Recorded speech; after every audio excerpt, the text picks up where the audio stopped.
Good morning. Welcome inside the 12th episode of OUA Today. So different about today than any other day. Marshall Ferguson is not here, and me and Scott Hasty are a little bit sad about it. But last time, Scott, you were on vacation, he made fun of you. So do you want to give a shout out to March? He was just like, he's on vacation. I can't believe this. It wasn't too bad.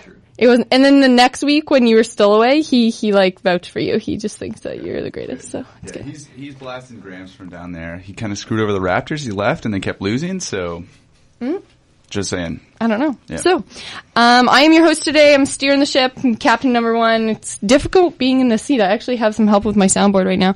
I'm Amanda Walden. I'm sitting with Scott Hasty. We have two guests on the show today. We're going to be talking to Justin Monaco Barnes. He's a videographer from McMaster University, Hamilton, Ontario. And we're going to be talking about sports video and kind of how you would go about catching some really good clips and, I don't know, some drone talk. Obviously, that's becoming really big. And as well as we're talking to McMaster's very own starting running back, Wayne Moore. Hello, Wayne. Hey, how you doing? How are you? I'm good. So, how was your weekend? It was a long weekend. Just took some time to rest, actually. Just finished up the exam, so Yeah? just taking advantage of that right now. Are you done now? Yeah, I'm done. How's it feel? Great. Yeah? Great. I know, it's the best feeling. I feel like there should be like someone waiting for you when you're done your exam. Like if McMaster could organize that, or every other university could organize that, a balloon, a cupcake, like something. A cupcake, yeah. Congratulations. So proud of you. So, how to listen. Go to tunein.com, search for CFMU 93.3. You can also follow our video podcast that we post very weekly. Marshall usually gets those up around Wednesday. I will try to do my best to get that up as well. We're filming with a GoPro today, so hopefully the wide angle doesn't make us look overweight on the film. Who cares? And then, not many people watch those podcasts, but a lot of people do tune into iTunes because that's new. And you can listen to us on the go, which is really exciting now. How to reach out to us at OUA Today on Twitter, at Weldon Amanda, at Scott1Hasty. And if you want to follow Marshall, even though he's not here today, at Marsh2Fergs. Wayne, do you have a Twitter handle that you want to shout out? It's Wayne Moore 34. There you go, Wayne Moore 34. I'll try to tweet a lot more. He's going to tweet about following us on iTunes today, aren't you, Wayne? Yeah, I'll do that. Shit, that'll be my first tweet, actually. That'll be your No way. Epic. Sweet. Cool. Okay, so coming up in the next hour, we have this summer's Universiad, a sit-down with the one and only Wayne Moore, McMaster's beloved 2034, and the BLG Awards at the Martha Cohen Theatre in Calgary. Greg Francis, Leaving Waterloo Basketball, footage and sports action caught on film. Next year, will California teams have to play every game away just to hydrate? Tweet of the week, and about a 12-year-old who finished first out of 11.57 million others who submitted to an ESPN bracket for the NCAA challenge, won by simply selecting teams that he liked. Scott, how do you feel about this? Does this make you angry?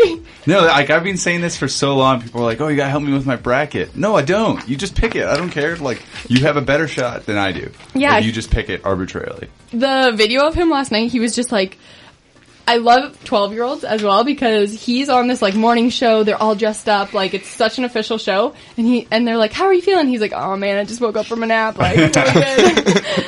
12-year-olds. That's what I said before the show. He's like, no, it was mostly just luck. I just chose colleges that I liked. I guess that's how it goes. I had a friend who chose colleges based on which ones had the best accent. So basically all just Southern colleges. Oh yeah. Wow. And then I know a mom who chose one based on where she likes the best shopping. And she If did you chose very them well. based on what mascot would win in a fight, you would have done really well. There you go. Yeah, that's apparently I saw an article about that. So I know some. next year. I know some like moms for like NFL. They would pick like their whoever had like the best butts. And they did pretty well. Yeah, like, that's that's good. pretty like. Oh, Just man. saying. Football fans are pretty generous to everyone, though. Yeah. I probably wouldn't pick pretty often, but especially against Wayne, I know I would beat you in that. I don't know about that. Oh, man. Justin, what did you do this weekend? We didn't introduce you. Want to say a couple words about yourself? What did I do? Not much. Not a whole lot. Working on a few videos for some people. Did some... No, not much at all. Not much at all. Yeah. Cool. I'm trying to sound cool, but I really can't even attempt to try. Well, I'll one-up you and say I recently just got a car for my summer job. So, Sweet. Standard automatic? So what I did, obviously, was go to the east end of Hamilton and get some stuff from, like, Walmart, or I try to get blinds from Lowe's like an adult. But instead, I just saw, on my way up Barton Street, you know there's that spot, the Barton Street Jail and the beer store? They're right across from each other. Running which synonymously is amazing. with each other, I guess. But I saw a guy wearing a shirt that said, F it, only in Hamilton on the back, except it was explicit, not just the muted version. And he was walking his pit bull with the leash around his neck. Around his So neck? they or were the like pit bull walking neck? each other. He Wow. was walking with the leash around his neck. Look, Mom, no hands. And then I was like, Sweet. all right, like we are, Holy this, crap. Barton crazy. Street, we're out here. So that was the highlight of my So weekend. that's where for you got your sure. car? What? What did you say? This is where you got your car? No. From the- I from the had Pitbull a man? car, so I was driving around. oh But man, yeah, Kijiji. I would have bought that still from him. You know? That's I remember when I was Gotta in hop grade, over there. I was in grade 1. I used to like love the Wu-Tang Clan, which if you knew me, that's hilarious because Lane's laughing. So I used to love them, and I remember in grade 1 I went to school and I wore like a Wu-Tang Clan T-shirt, and the front said Wu-Tang Clan, had the logo, and the back said "Ain't nothing to f with." In grade 1? Grade 1, I was like, "Yeah, boys, I'm ready to learn." I got suspended, but like if I had saw that kid right now, I'd be like, "Man, that kid's going to places." Shout out to Gina for letting him wear that. Shit, I don't know what was wrong. I don't know what happened. How I got out with that. Okay, so thank you. We're going to start with the starting five. This show is going to be a little bit different. Our starting five is more going to be our show because we don't want to hit it and quit it. We want to just kind of talk about them. I mean, there's a lot of really good stuff going on in the OUA right now. I think you might be able to sympathize with this. People ask me, like, oh, how are you still doing a show now? Yeah. And it is slowing down, for sure. It's Yeah. slowing down with the amount of coverage of OUA and CIS stuff. But there is enough stuff still to talk about. And when something does happen, it tends to be discussion worthy rather than just like, oh, that's interesting, like an athlete of the week. Oh, Yeah. that's cool. Good for them. No, it's... And I mean, you can always go on the OUA website and check out scores, ranks, everything like that. But we want to talk about the story. And when you're in the summer, you're talking more about the story. And a lot of football camps are starting up, and we're going to be talking about that a lot. So, number one, this year's 2015 Summer Universiade is happening in South Korea, which is pretty cool. We're going to talk about the swimming a little bit. Toronto University is very well renowned for their swimming program. I mean, you go to every single university around the OUA, and it seems like they all have something that they're very good at. The Toronto swimming. We are sending 2 student athletes from the OUA for this swimming program, which is really exciting. From the women's side, only first-year eligibility, Kylie Mass, as well as from the men's side, Eli Wall, who's a second-year eligibility. I find that, especially the past couple of years with McMaster, it's like early years swimming is super successful for these kids. I mean, we had... Yeah. We had some... I forget his name, but yeah, last year we had a guy who was doing really well. Conrad Bald from McMaster did well throughout his career, but even like immediately had an impact. But yeah, with the 2015 Universiade, like that's a couple names to come out now. But my understanding is they announced teams a bit closer. Yeah. So like I know for basketball, we won't know for a little while. I guess this is a bit more individual. Yeah. Like this even snuck up on me. I kind of was looking around somewhere last week and was like, oh yeah, the Universiades this summer. Yeah. So that'll be really interesting. A But lot there of will stuff be a going on lot this of summer. CIS Pan Am athletes Games, in there. Universiade. Yeah, that'll be exciting. Yeah, there's gonna be it's gonna be constant. If you don't know what the Universiade is, it's basically an international multi-sport event that takes place every 2 years, and is the second to only Olympic Games with the number of participating athletes and countries. So that's really exciting. A lot of athletes in that organization, a lot of countries That's involved. how I explain it. The Olympics for university, like specifically university age students. So it's kind of University around the world. Yeah. So, interesting. Yeah. Interesting. It's in South Korea. Yeah. It was in Russia 2 years ago. Yeah. Hopefully we're done with that. Yeah. Sochi Universiade. They get much more. And it was in like outpost Russia, not like it was in Kazan, Russia. So, and I heard the Actually, I stories. heard about that. Yeah, it was someone else. Cool. Think how Maybe we entertaining can- it could have been if it was in North Korea. Exactly. Yeah. If you phone in and donate, we'll send Scott Hasty pick it up. to South Korea. No, okay, don't do that. You can I like don't wanna travel go. with Vice and just go up to North Oh Korea. yeah, at the yeah, beginning. yeah. That'd be sweet. All right, number 2, Greg Francis. This is something I want to talk to you about, Scott, because Greg Francis is leaving Waterloo. Big headline in the Waterloo News, Greg Francis leaving Waterloo for a new position with Canada Basketball. He moves from Waterloo as a head coach of the Warriors program to become performance manager, men's high performance at Canada Basketball. I was talking to Justin about this last night, and he raised a really good point, because I was kind of frustrated, because with coaching, I mean, we're trying to build Canada Basketball. We're trying to build Canada Basketball. But it all starts at these roots of university programs. So I'm like, why are we constantly sending, like, the people who lay the foundation? Do we lose the foundation when they go up?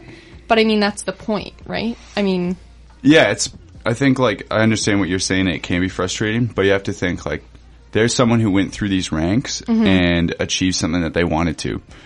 So, I mean, to be fair, I'm going to be working, like, a couple meters away from Greg throughout this summer with my internship, but I know that this is he probably really likes this opportunity, obviously, because he took it. So if you're a young person who wants to get into coaching and you see that I can go through the CIS route and climb that ladder and end up with a national sport organization, that's pretty good. I think you're going to keep some people really interested. Yeah. And now there's ways like, if I get educated and I go through these steps, I can accomplish other things. But from the athlete development perspective, it is tough. Anytime you lose a coach, it just kind of upends your program. I mean, at McMaster, we don't have a lot of coach turnover. We haven't had a lot of coach turnover in our major programs. I can't think of Tim Lukes, your coach, has been here forever. Been here forever. Dave. The big change I rember was like Greg Marshall.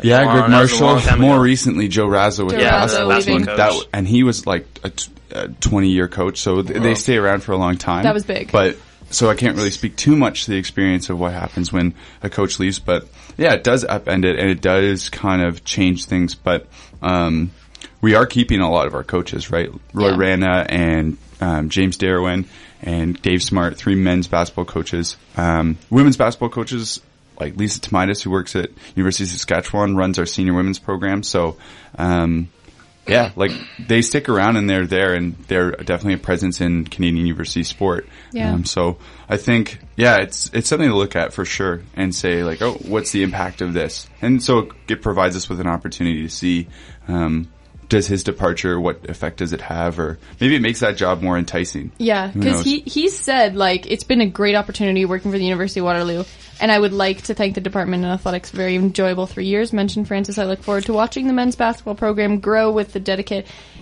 and passionate group of student athletes in place. It's always hard leaving a position like that. You're coaching guys, you're seeing them come up. And you've recruited them to be there with you. Definitely. I've always thought that's got to be a tough thing for a coach, where you're like, okay, you're a third-year kid, and now I'm leaving, and you have to weather this storm of whatever it's going to be. I know when I was coming up through volleyball, I stayed at the same club. I had the option to leave through circumstances of the drive just not being possible. Mm-hmm. I did not regret staying with the same coaches the whole time. Wayne, when you were going through football, did you experience like going to different clubs, going to different coaches, or were you kind of mainstream the whole time? Or are you talking about just in university or all throughout my Just football? All throughout your career? Actually, I switched around a bit. Like, I went to 2 high schools. I played at West Humber Collegiate from grade 9 to 11. And then they canceled our football program, so I transferred, Wayne's out of there. Yeah. So then I transferred to Richview Collegiate, and I went there for grade 12 in the 5th year. And that was kind of a transition, like, even the types of schools it was in, the environment. But I always had a great experience with that. I also played summer league, and then I got accepted to MAC and been here since, so. Yeah. I always wonder whether it helps to develop an athlete if they have different coaches. Like, maybe this is going to be beneficial for these guys, but.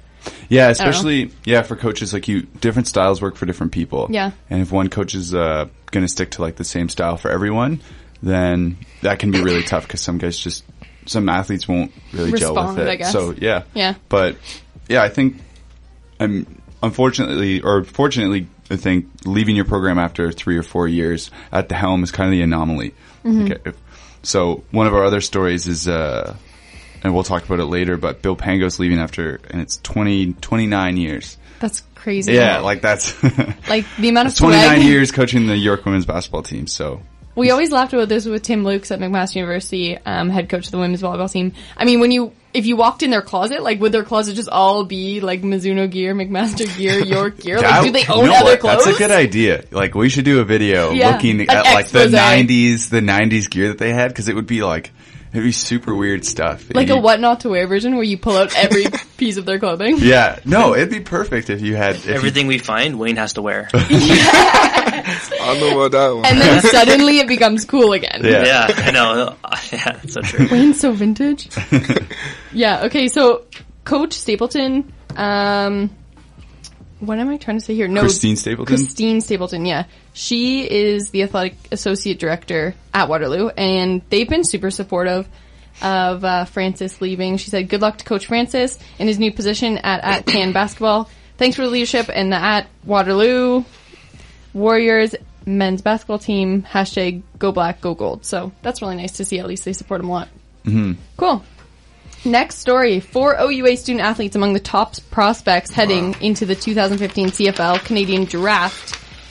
We're going to list these off for you, and then Wayne's going to tell us the intel about them because he's been on the field with them. Give us one personal story about each. Yeah. Oh, man. We want the other team to have an opportunity to chirp them while they're on the field with them. No. So number 1, defensive tackle, 6'5", Daryl Wood. Daryl Wad. Wad? Yeah. Number 7. Come on, Amanda. That's a big guy, Sorry. man. That's a big guy. Okay. He's like, he could sit on me and I know I wouldn't be able to move. Number 2, Waterloo, Wilfred Laurier, defensive back, 6'2", Chris Aki, the number 11 draft. Wilfred Laurier, defensive end, 6'4", S.A. Marbro Ajufo, number 17. And number 4, one of your teammates, McMaster linebacker, 6'2", Nick Shorthill, number 20th in the draft. So tell us about them. Let's start with Daryl. I would say I haven't actually got the opportunity to play with the Laurier guys too often because I missed that game this year. But with Daryl Wad, I got to play with him. Actually, I got to play with him all my 3 years, and he's a dangerous guy. He's a big guy. Like he's a wall Wayne's gonna go through. But he has a lot of sportsmanship. He's really physical, and it's a good opponent to go up against because I'll say like he's really physical, gives you a good challenge, but he also has the sportsmanship to like after the tackle he'll pick you up, crack 1-2 jokes, and it makes the game fun. So yeah, and you're gonna see a lot of that, I guess, when you go in the East-West Bowl. We're gonna talk about that a little bit later, but it's all about that camaraderie, and you end up playing together at one point and against each other another, and I guess that's just sport. These two Laurier guys, though, they're kind of joining a list. Laurier's becoming a bit of a CFL factory. I think they've had a few guys come out of there lately, and it's weird for someone who didn't really pay attention with CIS or OUA football before I got to university. It's funny to see that you think on-field success leads to higher draft positions and stuff like that.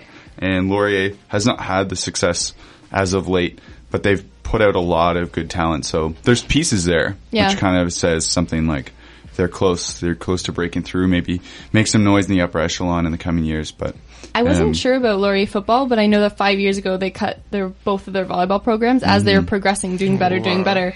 And their reason was they wanted to put money into football and intramurals. Yeah, they wanted to like consolidate funds and put it into a couple other things. So they were ahead of the curve, I think, a bit there. I think more schools could look at that and be like, ooh. I know, that was a little bit of a you gotta think of face. A portfolio, because I've heard too, that's really important to have a portfolio of sports for, like sponsorships and stuff like that. So. Was their volleyball team good? You know what? They were very young. They had a lot of provincial players on there, and the year before was the first year that their men's team had made playoffs, so they were obviously rolling, like they were getting to it. Just competitive sport. They just folded the team? volleyball. Yeah, exactly. Wow. So do they have a team now, or no? They don't have a team. That's insane. I can see cutting like, no offense, but like badminton. Or like but the thing is that you got to think of badminton players. The barrier to competition for that is like to get a badminton player costs not a lot, but to compete in volleyball sport means you have to go against OUA a coach that has how many years of experience and like all these things to offer. And so if you're Laurier, you're like, we're the men's team, we just made playoffs, and like you're like, okay, but then you look at how many people make playoffs, and at that time RMC was still one of the teams who wasn't really competitive. Yeah. So you're like, man, you got to make a decision based off competing. And at that time, they had Luke Schneider, and he was just previously the Ontario provincial coach. So, I mean, he must have cost a little bit to have on your team. So, it is, it's like those things do happen, but. Yeah, that's always tough, because I know that a lot of the girls and the guys, some of them transferred, played volleyball somewhere else. We got Melanie Walsh as a libero and defensive specialist, which was awesome, because she's awesome. But a lot of them didn't, because a lot of their credits didn't transfer, so, yeah. But, Wayne, what do you have to say for your teammate, Shorto? What's standout, what puts him above kind of other guys at his position? I actually seen him this morning on the way here. Yeah? I'm gonna meet him in the gym later on, but he's I would say he's a calm guy. The best way to describe him is calm and dangerous, cause he's soft-spoken. I'm soft-spoken myself, but when he's on the field, he knows what to do. He takes the leadership role, and the guys will follow him, like, 100%. He's a athletic freak. And I know he's going to produce in the CFL, so anyone who takes him gets a lucky pick, for sure. Yeah, he's got a sweet highlight tape cut by your video guy. I saw it a while ago. And there was just like a few times he's coming off the edge and just something else. But when he brings it, that's for sure. Does he have one more year at Mac? He actually does have one more year, but I think he'll get picked up this year, and I think he'll stick too. So yeah. So I know sometimes they might get picked up, but they are encouraged play their final year. Yeah. Then they come. So I always wonder what. Wasn't that Mike Daly also? Yeah. I haven't with a lot of players. Yeah, I think he got drafted by the Ticats and he came back for his fifth, and yeah. It's always always good to be a Mac man, though, right? Yeah, for sure, 100%. That makes sense. I would just be so nervous. I'd be because I wouldn't want to hurt myself, you know? It's a transition. In your fifth year? Yeah, that's who. Because it's sweet, I can do this thing unless I get hurt, which could ruin my future. So exactly. I wonder if you play less aggressively with trying to keep your body more reserved. At that point in time, it's a business too, right? So exactly. It's I really got to stay protect your assets. Point. Exactly. Yeah. So I always find that interesting. Yeah, definitely. Anything else, Scott, you think about the CFL draft? No, I've watched the past few years, and it's been fun just kind of see what happens. And I think what's great and what I can really vouch for is the people when they get called, it's not or if they get called on the TSN show or something, it's not this manufactured, it's going to be a great opportunity. Sometimes you get real genuine moments, and they definitely called a lineman from Calgary or something like that last year. It was some kind of offensive defensive line, and he's oh yeah, I'm drinking a beer right now with my parents. Oh my god, it's the number one pick. I was, whoa, wow, I gotta watch this all the time, because he was a good old boy. It was it was a good moment. You could see the guys on TV were whoa, we were not expecting that. This is great. So, are there any first pick potentials that I just don't know? Is there anyone who's up there to be first overall? Not CIS. Not from the CIS. There's Tyler Varga, who played at Western a few years ago. I think he's number 2 or something like that. He's a running back. He's been two, I think, ranked 2 all year round. Yeah, so. But he's been going to all the NFL combines too, so he can still get selected. But actually, there might be CIS guys. I don't know. We're kind of focusing OUA, but yeah. It's kind of weird because they do a lot more by team need, it seems, rather than the best talent available. Exactly. So they'll draft number 1 to get what they want, rather true. than the best player or something like that. So true. Cool. All right. So next on the docket, number 4, York women's basketball head coach Bill Pangos to retire after 29 years in the program, just like Scott said earlier. Scott, what is this going to mean for their program? It's going to mean or a bit of a stall. This year wasn't a great year. But anytime you lose a coach with that much experience, you kind of, you're really looking at a big question mark the next year. I'm sure that this is something they understood was probably coming. Is there an assistant coach coming up through? Probably, yeah.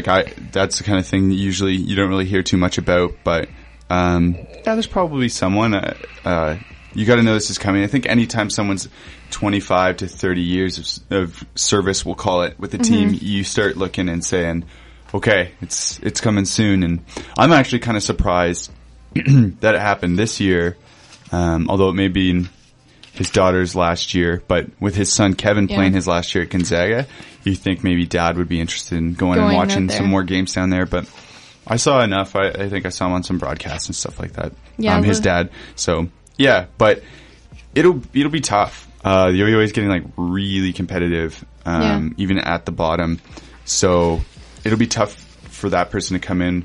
And York's they were quite a powerhouse before and used to make a lot of noise. And I think with the rise of other programs, you've just seen their talent pool kind of dwindle a bit, shrink in size. So yeah.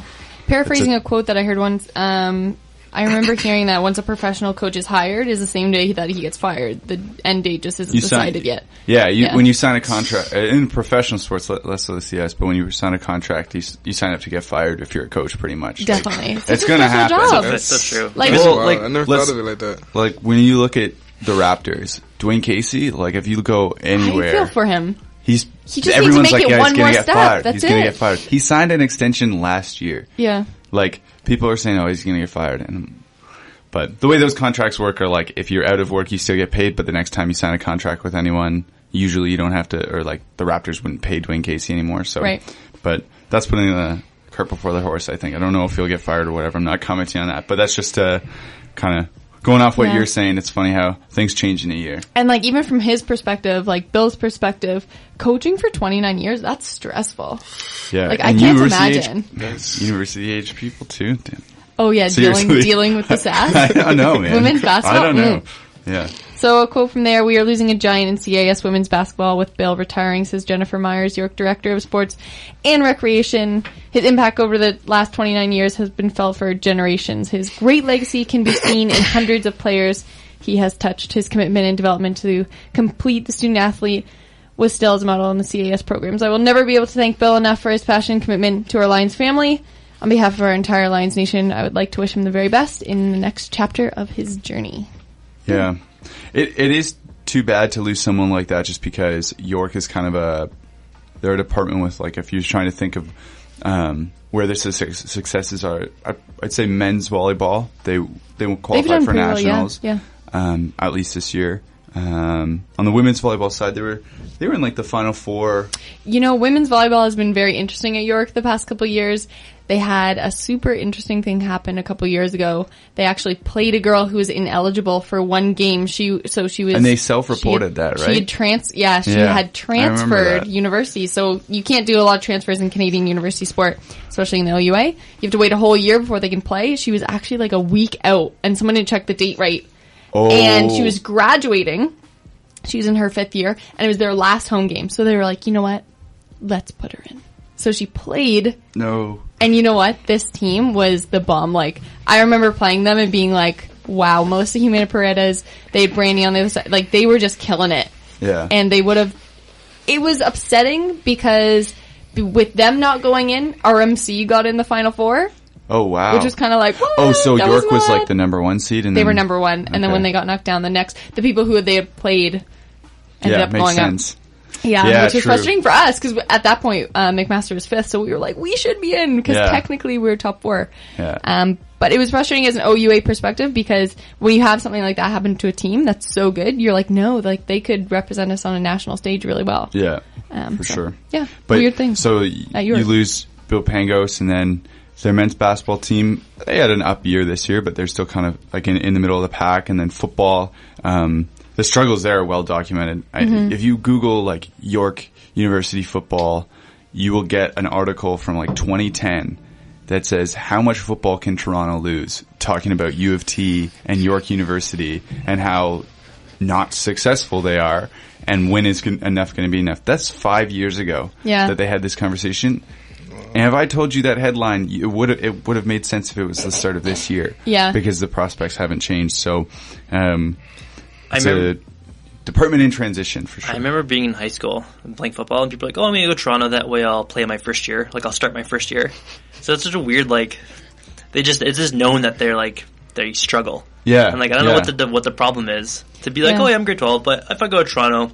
If I go to Mac, I might have to wait a few years, but Toronto, I'll be the starter. Yeah. And that's probably true. They're probably not far off. You don't want that. Like, why? Yeah. Like, I don't know how you change that. Like, I don't know what you do to change that philosophy that, like, they have good players. Because all the Yeah, it's tough. Personally, I think, like, being from Toronto, I think there's a lot of potential talent out there. I know, but that's, I feel like the mentality a lot of guys have. Like, a lot of guys want to be away from home, want to have that experience. True. So, like, for me, I know for me, myself, I wanted to get away from Toronto, just have the experience, and Mac really attracted me, and I just felt like they were really loyal at the time, and they're still loyal to me, so that's why I came out here. But I feel that's a mentality a lot of guys have, being from Toronto. Also, I'm sure you knew that the team was weaker, and you're like, I don't know how much chance I'll have of going far if I'm playing for Toronto. It's just, in the recruiting process, it's just the balance of what you have. Like, do you want team success? And it's like the difference, the balance between team success and individual success. When guys are being recruited, I think they look at a lot of individual success rather than team success. So that could. I see you having both of those things, Wayne. Yeah. Try my best. There was, like, I remember seeing a couple recruits go to York for their football team, and they said, like, we want to be a part of something.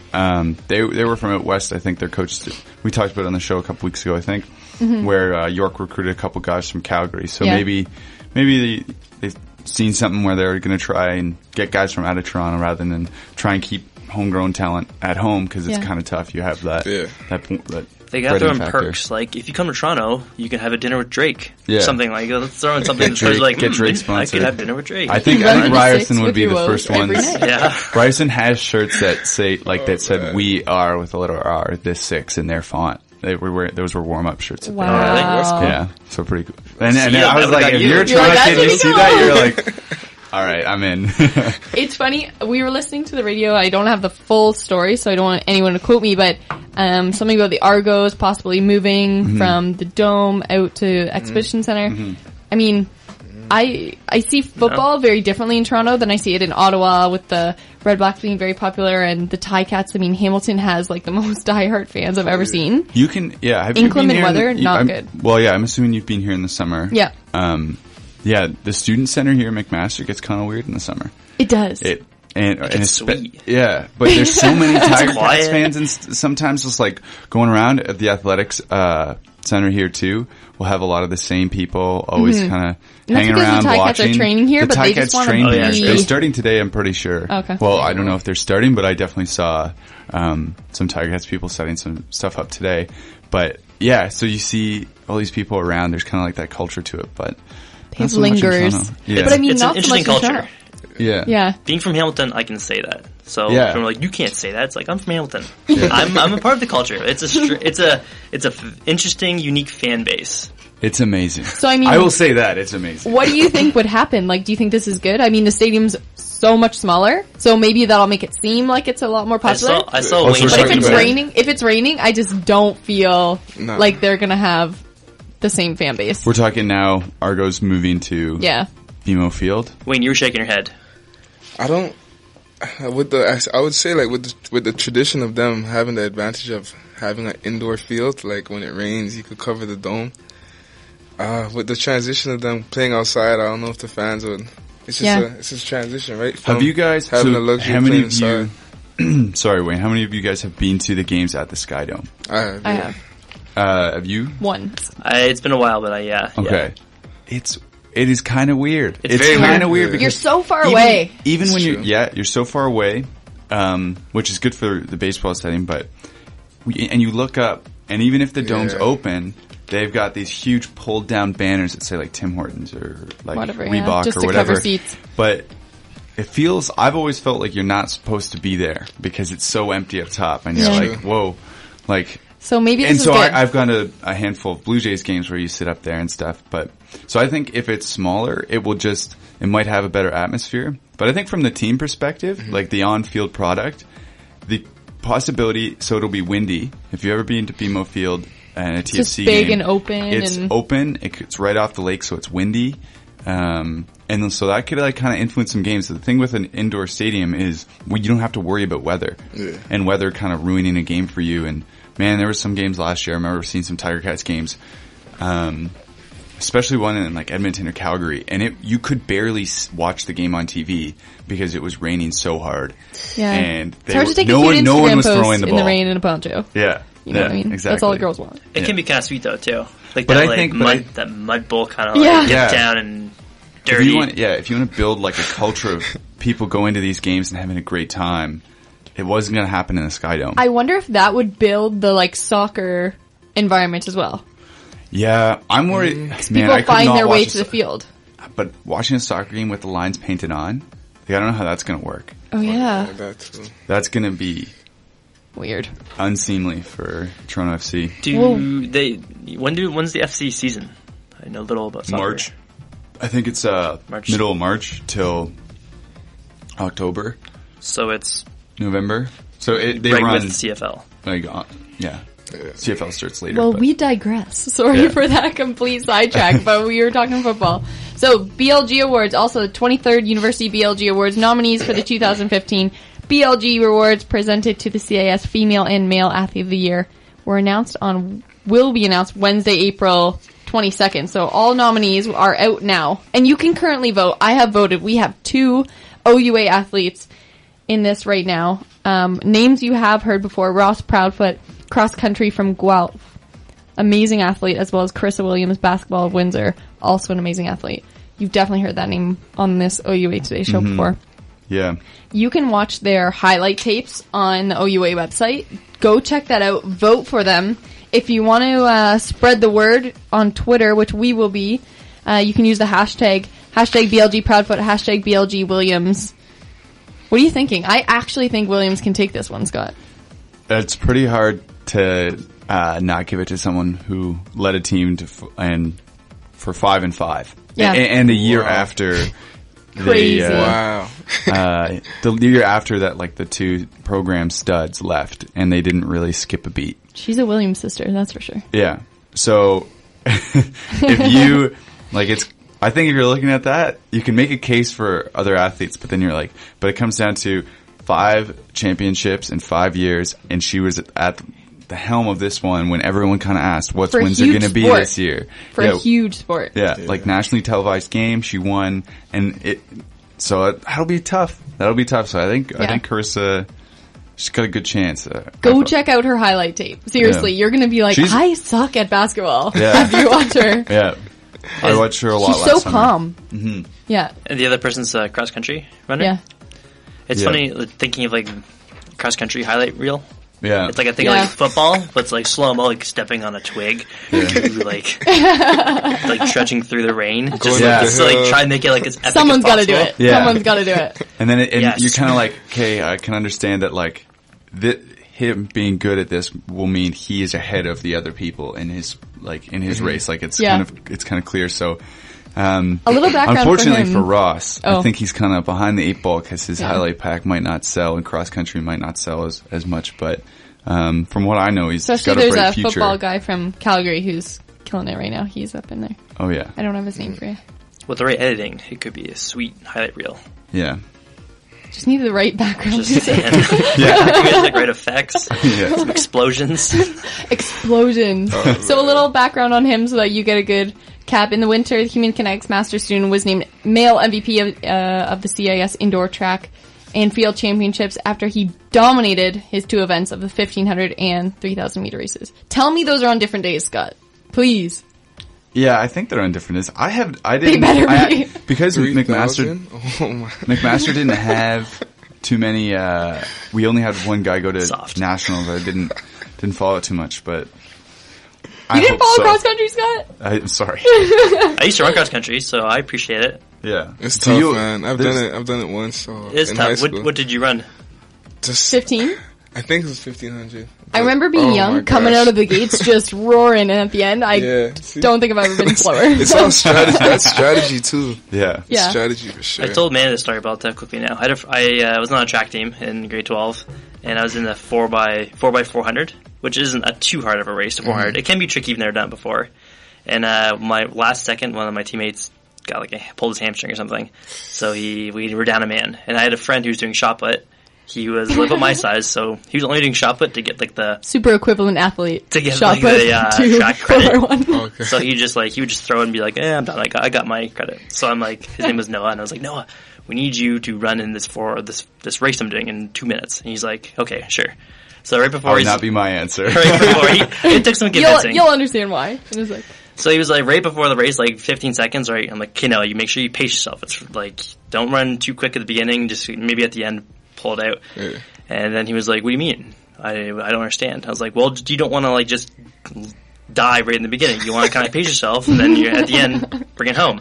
He's like, why would I do that for a 100-meter race?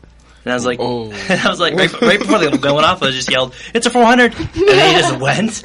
And like watching that last 100 meters of him run was like the funniest thing I've ever seen. It's like he had cement legs, and like each step was like just pain. And like I remember at the end of that, he just collapsed on the track. That's lactic and I was the last one coming around, and he just hadn't moved. And I think he couldn't walk for like 2 weeks. That's so crazy. Just so much, that was a 400 meter. You warned him. I did. It's a So like that was a 400 meter. So imagine doing like a 3,000 meter. Oh my goodness. No. So vote for Ross. Just give him this one. Yeah. Sympathy. #BLG Proudfoot. So we can be proud of him.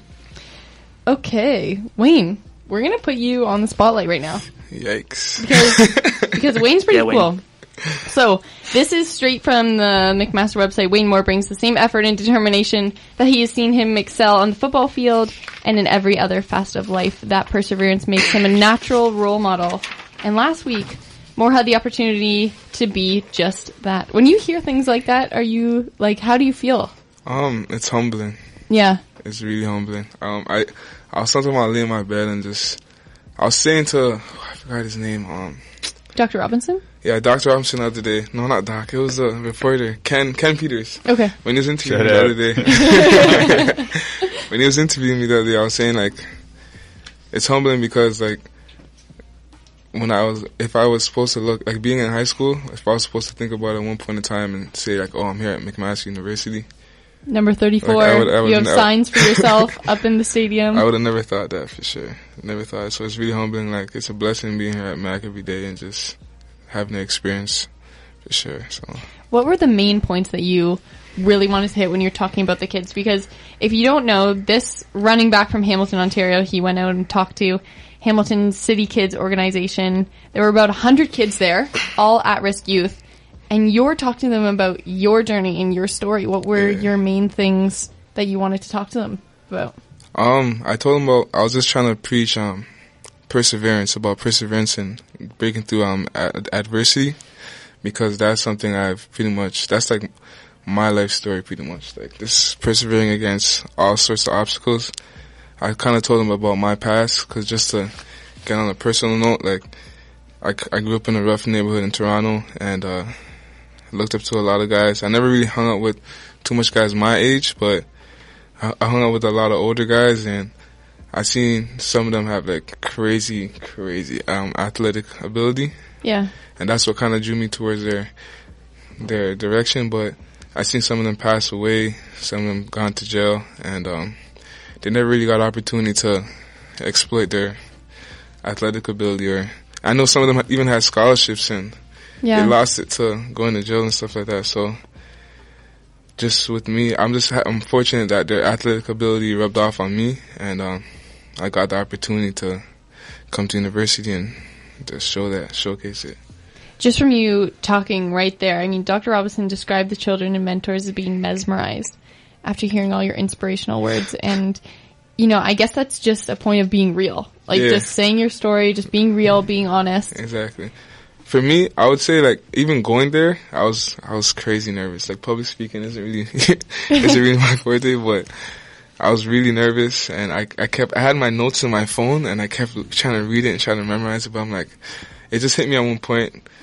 I was just like, why am I reading these notes? Like, it's my life, like, you know, and I'm just gonna be real about it. I don't need a filter or anything. It's what it is, and I'm not ashamed of it, because it's brought me this far, you know, so. Yeah. Yeah, and I worked with that demographic too, not Hamilton's, but a similar one, and I think, like, so often things are sugar-coated. And, definitely. like, if someone's just like, no, here's what happened, and then I'm here. Exactly. It's like, well, that's pretty legit. Like, kids aren't stupid. They'll figure it out. They'll know if you're lying or not. Especially these kids, too. And that's the thing, like, I want to show the other perspective, because a lot of people like to sugarcoat things, but for me, if I don't sugarcoat it, I feel like someone else is looking at it from that point of view too, that's younger than me. And if I show them, if I lead by example and put it out there, like, it's not gonna always be a smooth and straight path. Like you're gonna have to go through things. You're gonna have to persevere.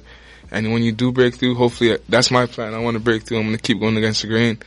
But when you do break through, then you feel so much greater because you won against the obstacle. You've won against the obstacles, and you continue to go uphill. And when you make it to the top, it's the greatest feeling. So.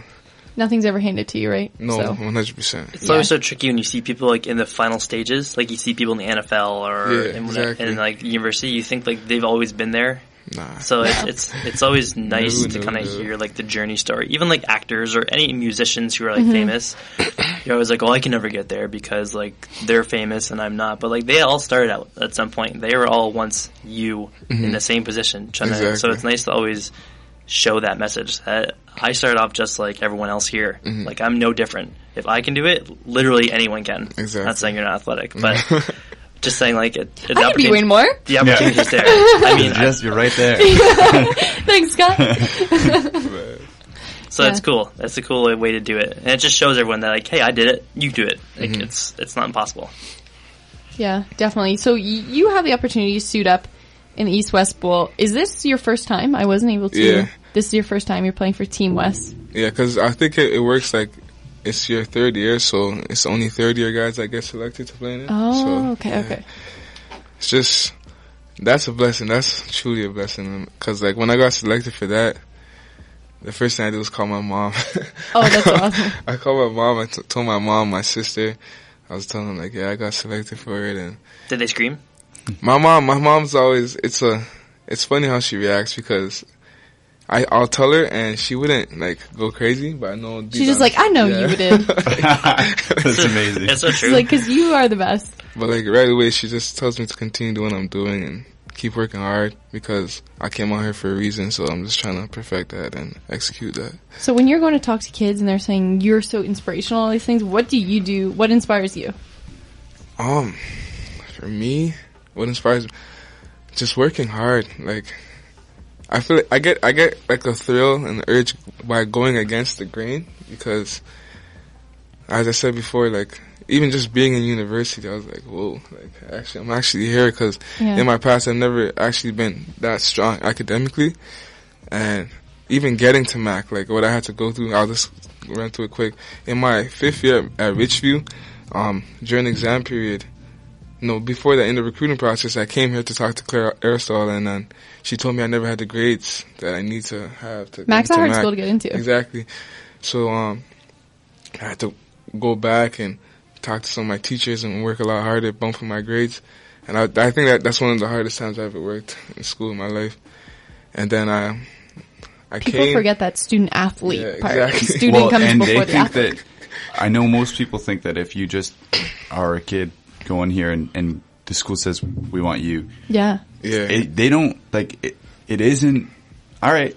That's not a lot more. Like, you actually have to have the grades. Exactly. They can I think, like, they probably can make some stuff happen and figure something out, but, like, it's not just, all right, you're good enough athletically, you're in. Like, I've heard that story multiple times where it's like, no, the grades weren't there. Yeah, I remember losing quite a few recruits because they couldn't get in.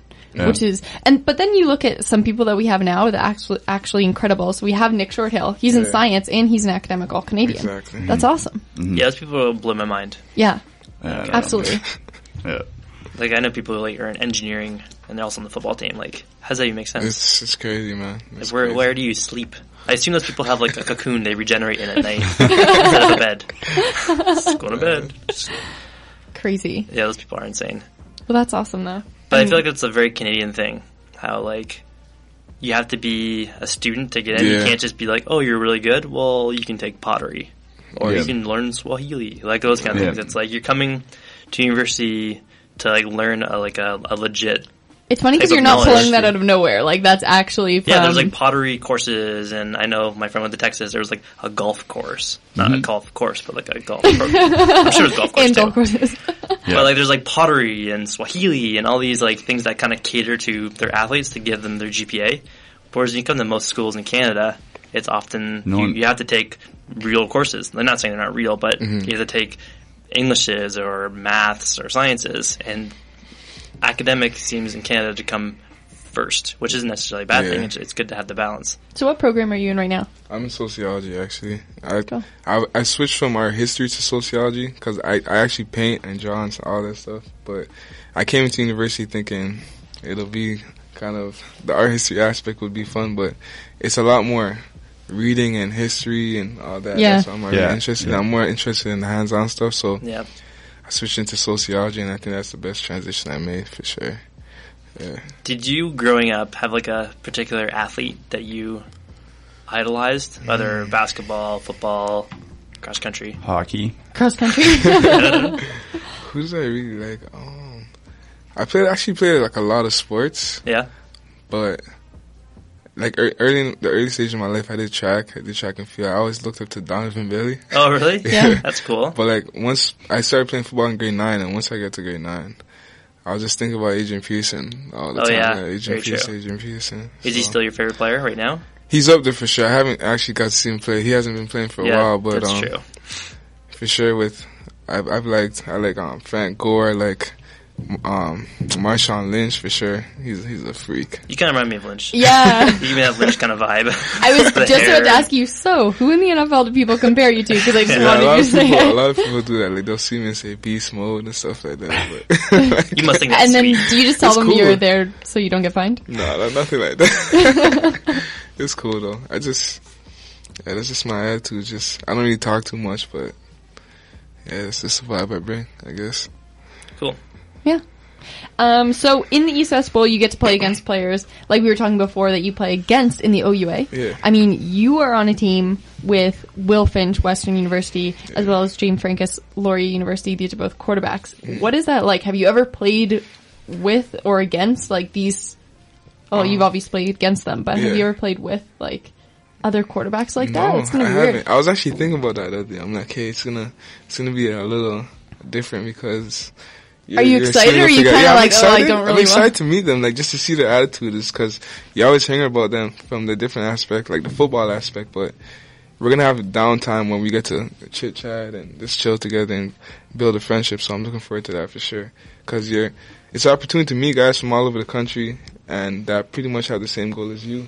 Yeah. You're going in with a few other MAC men, too. Yeah, have you guys talked together? Oh, yeah, for sure. Like, I'll see them in the weight room, we'll be training together, and, like, the excitement is crazy. It's crazy for sure. When is it? When is the... It's May 5th to May 9th. The game is the 9th. Cool. Yeah. Just really looking forward to that, man. Yeah, it'll be a lot of fun. Yeah. So, we want you guys to go and watch the East-West Bowl. You can watch 34. Do you know what number you'll be? I'm trying to investigate 34. I hope I do. Yeah. Sorry, one more. Is there a reason why you picked 34? Has that always been your number? No.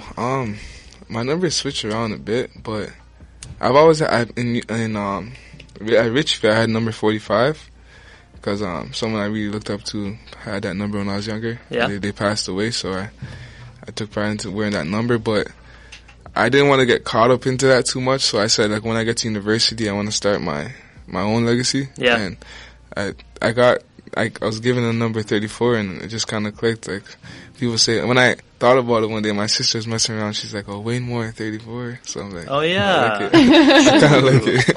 Good for the brand." Yeah. All right, so thanks so much for talking to us, Wayne. We're going to move on to talk about sports photography now with Justin quickly. A big topic that's been happening now in photography and even just film is the drone situation. Yeah. So with drones over top of stadiums, what's that all about? Well, have you ever seen a drone, like a camera I've heard drone? about it, but they're kind of taking over. People are really finding them interesting. I think they're really cool. Are they around that often? Like, they're just flying around? They're around a lot, but people are like, they're gonna fill the skies. It's like, that's never happened. There'll never be that many drones in the sky, but they're getting more and more popular because they're so cool. Like, it gives you, like 10 years ago, you can get shots now that you couldn't get 10 years ago without renting a helicopter or having a huge crane. So you're able now to get these shots and this footage that Hollywood producers could only get before. So having that ability is a really cool thing to have in the back of your pocket if you want. So the issues I guess they're having with stadium stuff is that people are flying over during live games, and especially with like private broadcasting, they're not really that's not really what they're wanting them to do. It's kind of it's for their own sales. It's for interference. They don't want it to ever drop out of the sky and hit a player, or hit a fan. So there's tons of issues involving that. So they're kind of drones are so new right now that they're really trying to figure out proper regulations as far as not even for sports games, but just for sky use. So the government's really trying to set laws on like how high up they can go, because they can also interfere with airplanes and stuff. Can anyone just get a drone? Like, yeah. Wow, there's like no licensing, which is, I think if they did put a license on it, I'd be fine with that. Like I have no problem even taking a course or two to like learn properly how to fly one. It just makes sense, especially if it's 5,000 feet in the air. If something happens, it could fall and hurt someone. Exactly. So, but they can go 5,000 feet in the air, or 5,000 meters, 5,000 feet, I think. I feel like the OUA should get a drone and take a film of like everyone's stadium, and then we can have a big vote of who has the best stadium from the area. Yeah, like idea. For a stadium that owns, like, if Mac were to own a drone, that'd be really cool, because they could get their own footage for their own things. I think it's just they want to discriminate, or they want to not let people who are just kind of on the outside kind of take their footage of stuff. Yeah, definitely. Just for like liabilities and for privacy's sake. That's really cool. This past weekend at Mac as well, JJ Watt was filming a commercial. A lot of tweets flying through the Twitterverse about that. At KyleDeuce52 said, at JJ Watt at McMaster University, filming a Reebok commercial, best defensive player in the NFL in Hamilton. Do you know anything about that? I don't think that's real, because JJ Watt has like a pretty significant, like serious summer workout plan. Like JJ doesn't operate like most guys, I think, based on all the things I've read about him. And like he said, he lives in a cabin and just trains in the summer. Yeah. I think he was. His there. cabin he was here. Yeah. Really? Yeah. I saw him. Because I just looked up that guy, and I didn't see that tweet, and it was like a kid. It's like some... Maybe he was like in first year, like coming out of Les Prince. A whole bunch of guys were sending me pictures. pictures. Yeah. I was actually in Toronto, and two of my teammates are like, JJ Watt's at the school. I'm like, you're lying. Cool. And they sent me Why did they do it here? It was for, I don't know. That's what I was wondering myself. Like, we're not a Reebok school. Yeah, but Hamilton is cheap to film in. Yeah, Hamilton's known for cheap filming for studios. Random, eh? You should have got a press pass or something. All I know is, I don't even know if I'm not press anymore, you know? So you are. No. I knew someone who was like in the commercial has like his body double. And I was like, it's like a Reebok commercial. It's not like there's any car chases. Like, it's funny. There's like a stunt double. And who, like, how many people are walking around like in Hamilton that look like JJ Watt? The guy's a specimen. He's a specimen. Yeah. And he was just like pulling a weight sled. Like they have him kind of paused going. So our podcast just cut out there. So we're just going to have audio for the rest of this. We'll just show pictures of JJ Watt for the rest of this. Yeah. Yeah. He was pulling a sled and yeah, he had to have his stunt double. Really funny. Well, I think my friend, do you know Mike Warner? For sure. His friend was actually a stunt double, or his body double, and he played for Waterloo. He was a really, really tall player. I can't think of his name. And I think he played with the Cleveland Browns, or tried over the Cleveland Browns, and he might be with Toronto now. So I think he was like his body double. So he was like this massive man. Makes sense then. Yeah, like another football Imagine player. that business card.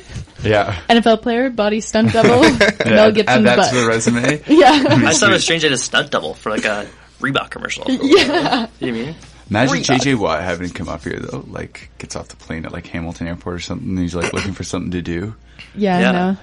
I think he'd be like, all right, I'm just getting back on the plane. He walked by the pit bull, walking the pit bull, man. Where am I? What kind of world am I walking into? These guys are hardcore. All right, and now time for the tweet of the week. So, at O'Brien Stevenson said, old episode, but nice to hear from my at Griffin football teammates at JDunk, number 12. On this at OUA Today episode. So this is kind of my opportunity to So the tweet of the week is just self-promotion? Just a lot of ads. Yeah, huge self-promotion. There weren't a lot of tweets this week, so start tweeting. I know there's not a lot of OUA going on, but maybe just kind of hit us up if there's anything cool, any volunteering opportunities, any nice sports community things happening. The Pan Am Games, like, if you know about people who are participating or trying out for the Pan Am Games, let us know. Because I know that there's going to be a lot going on there. Yeah. And if you want your story told, you can get it told. I think I know someone for sure. Yeah. It's already working. I trained this girl at Layler Performance Systems. That's where I trained. I've been there for like 4 years now. And her name is Maya Layler. And she's an upcoming Olympic weightlifter. And her story is really special. I think she's all over Twitter. I think it's at Maya Later, but check her. I think she's trying to perform there and compete there. So yeah, there's gonna be like a lot. Like I know CBC is gonna do a ton about it. So, but we want to be part of that too. So let us know if you have some CS athletes who are looking to participate, because it'll be a big event. So. Yeah, we always love to see OUA and CIS athletes reaching that next level. Mm-hmm. And I know that there are a few going into the Pan Am Games as well as the Universiade. So, just want to say that we're on iTunes. You can definitely listen to us, download our podcast. Right now we're on the 12th episode, so you can catch up if you haven't listened to the other 11. How to reach out to us. At OUA Today, at Marsh2Fergs, at Weldon Amanda, at Scott1Hasty. Go Wayne. What's your Twitter handle? At WayneMoore34. Justin? I don't think I have Twitter. I don't think. I might have one. What is tweeting? What is Twitter? So most important, at OUA Today. So follow us on Twitter, like us on Facebook.